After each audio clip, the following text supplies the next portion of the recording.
So picture this. You're 6 years old just trying to go to school. You're wearing your cutest little dress, lunchbox in hand, only to be met by a mob of angry white people. Yeah, that was Ruby Bridges in 1960. Let's talk about it.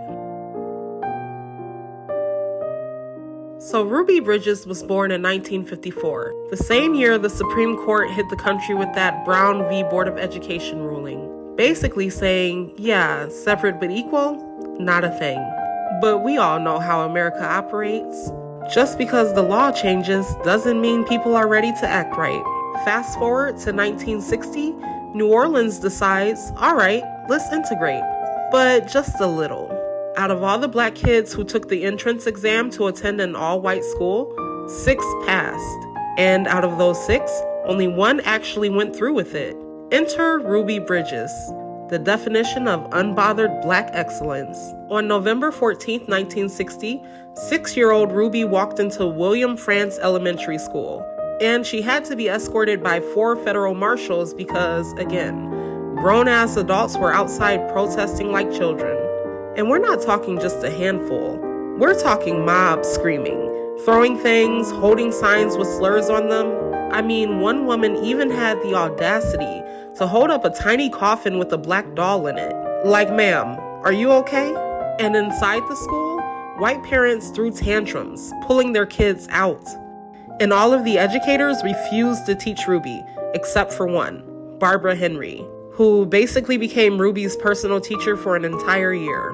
I mean, can you picture a 6-year-old sitting alone in a classroom every day while outside people were foaming at the mouth over a kid learning?